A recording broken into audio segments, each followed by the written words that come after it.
The BBC resuming its internal investigation into Huw Edwards after the police found no criminal behaviour over claims that he paid a young person for explicit pictures. However, it has emerged that some BBC journalists have already been secretly investigating him prior to the claim published by The Sun. Well, let's talk to David Mellor, who's with us actually for a few hours this morning. But David, good to see you. It's a tricky one. First and foremost, can I ask from you, because of what you've been through in the past, is this public interest? Nothing criminal's happened here. It's a private tragedy, if you like. Do we have any entitlement to know any of this? Well, in my day, we certainly didn't. You know, they could, for having tapped phones in order to get evidence of an affair, they were then able to make me and my family's life a misery for months. But that was The Sun at its worst. The Sun has been more restrained at this time, largely because I don't think they've got as much as they claim to have. You see, they've got this business about how this boy was paid all this money. But where's the grabs? Where is the evidence of this? And I think also, while, you know, no one thought, I'm sure they were sad about this, but no one thought I was remotely likely to top myself, I think there's a real worry about Huw. And they need to be quite careful how they deal with him. Because even The Sun, who normally, you know, when they published a pack of Max Clifford lies about me, someone put it to guys and said, well, it's just a laugh, innit? Just a laugh, innit? Yeah. But basically, they knew that I wasn't likely to do anything horrendous to myself and have not yet seen the inside of a mental hospital. But Huw is a different category, and they need to take care. Anyone who pushes him over the edge will have a lot to answer for. And what was it like for you to be hounded by the press in that way? What emotional impact does it have on a person? It's terrible. It's particularly terrible for your family. And, you know, but I think it is the sense that there's no morality in this. You know, The Sun is not a moral organisation, and they were dribbling out stories, a lot of them not much, day after day, and they'd have gone on day after day. And certainly for my family, what was this? It was an affair. You know, unless one lives in one of those biblical worlds where anyone who dares to have an affair, I mean, wasn't an employee, there was nothing. But once you're there, lined up as the victim, everyone can take a chunk.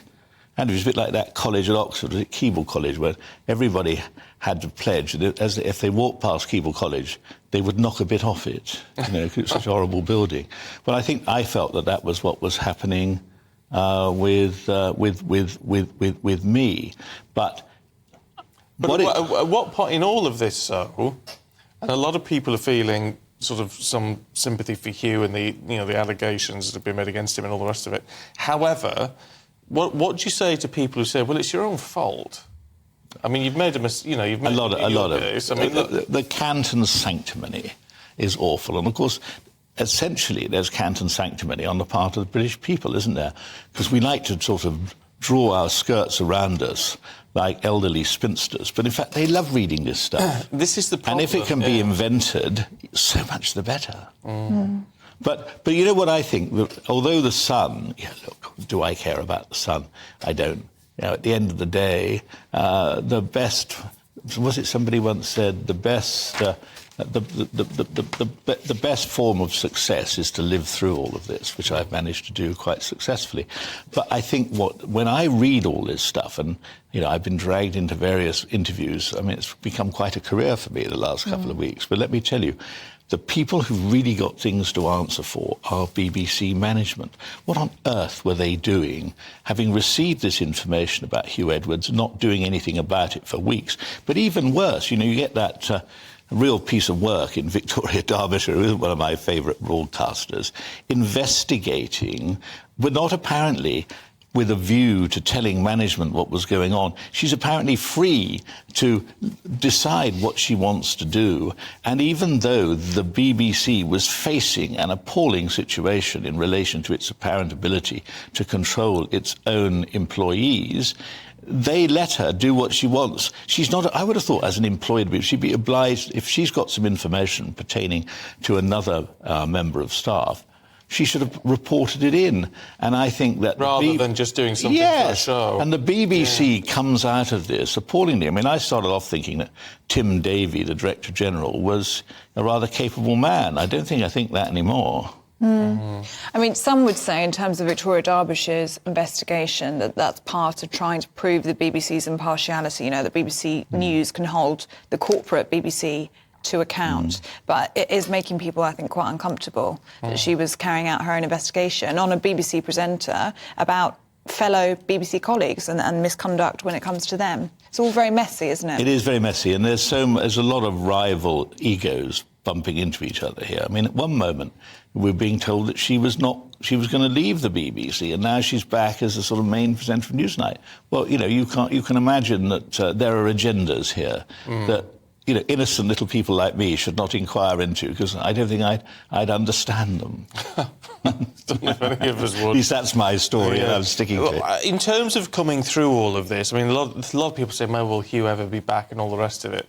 I mean, look, he's got hopefully plenty of money in the bank, so you just sort of think, well, maybe not. But you did come through this. I mean, you know, you sort of reinvented yourself to an extent. Yes. How difficult is that process? It is quite difficult, but don't forget, however hard people like The Sun worked to make this a major thing, you know, this was a woman who had nothing to do with any job I did. There was no question of any inappropriate pressure being put upon her. And I would just decided I would clean up my act.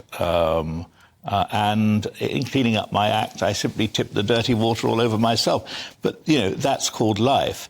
But I think Huw Edwards is in a slightly different position, because there's the involvement of young people and, you know, this business of the photographs and all that. I mean, for poor Huw, but what I don't understand is, why didn't people see the position he was in and step in to stop him before it became impossible to stop? I think they had a duty of care to Huw, and I'm not sure they carried that out. Look, I am very fond of Huw. Huw's wife, who's come out of this brilliantly, her parents, both now sadly dead, were very active in the politics of Wandsworth. I was an MP in Wandsworth. Lovely, lovely people. And I have been so distressed what she's had to go through. But, you know, at the end of the day, she has been the one person who's emerged out of this with real credit. If I was the Director General of the BBC, I'd wondered, what am I doing with all these hundreds of thousands of pounds? It's a bit like, well, a famous tabloid journalist of years ago, his question always was, who's in charge of the clattering train? Well, who's in charge of the clattering train? Who is? It's a fair point. David, thank you very much indeed.